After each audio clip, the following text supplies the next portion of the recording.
When she came up missing and her car was found set on fire, it took almost no time to figure out that he was the last one to see her. Her dismembered leg was discovered at his favorite secret beach. And oh yeah, there was also the big hole in his backyard and his sex dungeon. This is the story of Maxwell Anderson, the killer so confident that he took his victim out on a date to the bar where he worked.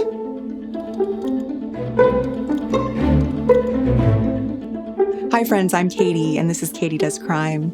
Thank you for joining me for the first time if you're new here. I'm a Midwesterner who now lives in New York City, putting my writing degree to use by researching true crime cases that interest me, and hopefully you. And hello to the usual rapscallions and reprobates. Please consider subscribing or joining me on Patreon if you'd like to hear more true crime stories. When 19-year-old Sade Robinson didn't show up for work on April 2nd, 2024, her coworkers didn't think twice. Her friend immediately asked the police for a welfare check. Sade had been working at Pizza Shuttle on the east side of Milwaukee, Wisconsin for 4 years, and managers called her a fixture there. It was one of 2 jobs she was using to put herself through school as a criminal justice major at Milwaukee Area Technical College. She was going to graduate and join the Air Force soon. Her family had last been in touch with her the day before when she texted her mom to ask for $15. Her mom said it was unusual, but that she was happy to do it. Sade was the type of person who took care of others and would give anything to anyone who needed it. When the police began investigating after the welfare check, they didn't find Sade, but they did get a clue. A car had caught on fire in an alley behind a woman's house earlier that morning on April 2nd, and she called 911 when she noticed the flames. Someone in the area said they'd seen a man toss a lighter in through the driver's side door and then catch a bus. It turned out to be Sade's car. Her clothes and phone were found in the trunk. That same day, a visitor found a human leg near the water at Warnemont Park, a 20-minute drive away. It had been sawed off below the hip and seemed fresh, if you know what I mean. It wasn't decomposing. There was no immediate reason to link it to Sade's disappearance, although it did appear female with the pink nail polish on the toes. And then that Friday, another body part was found in the area of Sade's car, a foot near some train tracks. The family searched nearby and found a blanket they knew belonged to her. The next day and the next day, more body parts were found, scattered around where Sade's car had been burned. By the end, they would find her torso, a ball joint with ligaments still attached, and even her arm all of the way in Waukegan, Illinois. Her head has, to this day, never been found. Just days into the investigation, the police had a person of interest in custody. They had found what appeared to be blood on this man's comforter and in his stairwell, and prosecutors were asking to hold him for an additional 72 hours while they waited to see if the DNA matched the body parts that had been found. The man, 33-year-old Maxwell Stephen Anderson, supposedly had contact with Sade, but his lawyer was saying that wasn't enough to keep a man in jail for days on end. The court commissioner disagreed. On April 12th, not even 2 weeks after Sade went missing, Anderson was charged with first-degree intentional homicide, mutilating a corpse, and arson. Sade's cause of death was unknown at the time and remains unknown today because her body was so badly mutilated, but there were 7 incisions and stab wounds to her chest. It appears that she was dismembered after she was killed. Looking back, it's not surprising that they caught this guy so early on. The timeline is so clear and there's surveillance video of so much of it. Sade had told someone at her apartment complex that she was excited for her first day with Anderson on April 1st. The police used her cell phone records to find the messages the two exchanged when figuring out where to meet up. They had security video of Sade and Anderson eating dinner at the Twisted Fisherman and then going to a bar, Duke's on Water, and playing beer pong with some other people. The cops knew the two had then driven separate cars to Anderson's house. A neighbor's security footage showed movement in Anderson's backyard late that night. Sade's phone then left his house and traveled to Warnemont Park, where the severed leg with the pink toenails was first found. The person tossed the lighter into Sade's car, and then that same person was seen boarding a bus. Security video then shows Anderson taking the bus. And as a New Yorker, the first thing I noticed is that he's touching multiple surfaces on public transit when he doesn't have to, so you know something's wrong with him. His car had blood on the passenger door speaker. In his house, they found that comforter with the stain and more blood leading to the basement. They found women's clothing hidden under a tool bench and a woman's ID. The garage and storage area had gas containers that may have been used to start the fire in Sade's car. And, oh yeah, he had a sex dungeon. Maxwell Anderson also had a little bit of a record.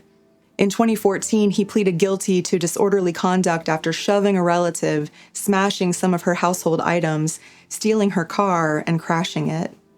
He pleaded guilty to misdemeanor DV in 2015 after he smashed and punched more items at a relative's house.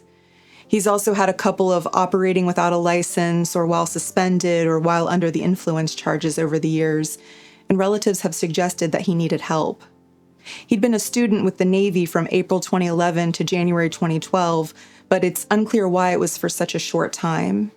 He had worked at bars and nightclubs since, including the two where he took Sade on their date. The manager at one of the clubs said Anderson was a good worker and well-liked. A neighbor said he was quiet and would just be out walking his dogs like a normal person. But a woman who once went back to his home with him told WISN 12 News that Anderson had dug a big hole next to his house. He said it was for a garden, but she didn't exactly buy it. She said it seemed like he was in the middle of renovating his home but would never finish what he had started. You know, the type of person. He asked if she wanted to see the basement, and she said, "No, I'm okay." He said, "It's creepy down there." And she said, "No, it's okay." You know he was referring to his sex dungeon. It turns out that this quote-unquote sex dungeon was a sling, restraints, and handcuffs, according to the police. I don't know if I would call that a dungeon as much as a normal Tuesday night for some folks, but I can see how it becomes a little more loaded when you know that a woman's clothes and ID were also found down there. At the trial in May 2025, a special agent testified that a stuffed animal was found on the passenger side of Sade's burned-out car soaked in accelerant, meaning the fire was set intentionally. A detective testified that the clothes she was last seen in on her date were found in her trunk. She was never seen alive after going inside Anderson's house. In the middle of the night after they met, her car went past her own apartment and spent about an hour and a half in Warnemont Park. Although the driver couldn't be identified because the windows were fogged, Sade's leg would later be found there, and she probably didn't cut it off herself. Anderson's phone went completely dark after 1:35 a.m. the night Sade went missing, and her phone died at 4:39 a.m. When her car was driven toward the alley where it was eventually found on fire that morning, surveillance footage captured a light-skinned person driving it. Another video showed that person walking away from the car as it caught fire. He's later seen boarding the bus, where his face was captured clearly. When Sade's car was recovered, the driver's seat position was set not for a teeny tiny person like her, but for a 6'1" person like Anderson. A detective testified that Anderson had 51 knives, an axe, and a gun in his home. They found the clothes he wore out with Sade, but the clothes he wore the following morning in all of the security videos were suspiciously missing. They later found a sweatshirt like the one he was wearing in the bus footage with a book of matches in the pocket, thrown away in a trash barrel. Sade's DNA was on the sweatshirt. The Friday before Sade went missing, she visited Victor's nightclub where Anderson worked. Security videos showed them walking out together, looking friendly. On the 8th day of the trial, Anderson's ex-girlfriend took the stand for the prosecution. She testified about the secret beach he would take her to while they were dating, starting in 2022. He didn't want to tell her the name in case they broke up, but she now knows it was Warnemont Park, where Sade's leg was found.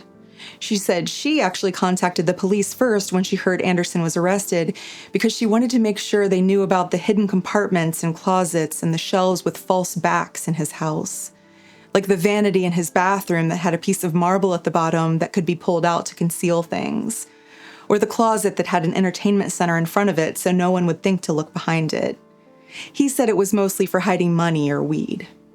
The defense asked if Anderson was physically abusive toward this woman, and she said no. This lawyer knew that Anderson's ex had told the police he was emotionally and verbally abusive and sexually promiscuous, so he didn't ask about that. He was trying to be strategic here, asking specifically if Anderson had been physically abusive, so she'd have to say no. But the prosecution argued that because the defense had brought up something about Anderson's character, they should be able to ask more. They had told the defense off the record that they wouldn't bring up character evidence and past violence. But now the judge agreed that the defense had opened the door. The prosecution wasn't allowed to ask about the emotional abuse toward Anderson's ex, but they were allowed to bring up a bar fight he was in with her ex-boyfriend, and also a time he told her to beat herself up and blame it on her ex.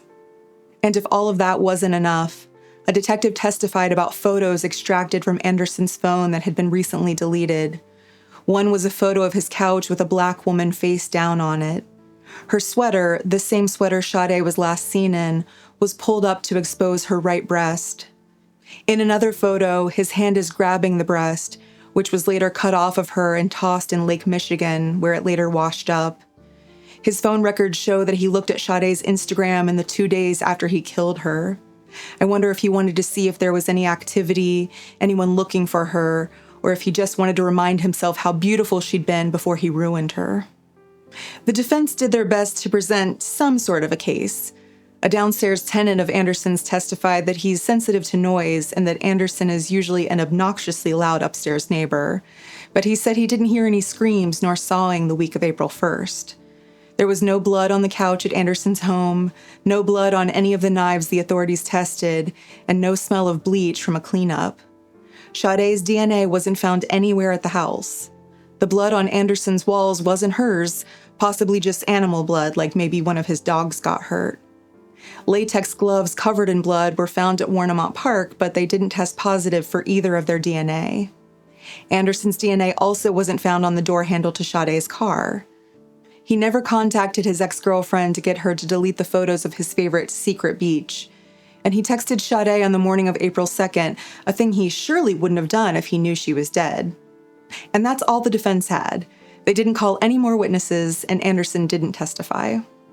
The next morning, June 6, 2025, the jury was already deliberating at 8:50 a.m., and by 9:02, they'd reached a verdict: guilty on all counts.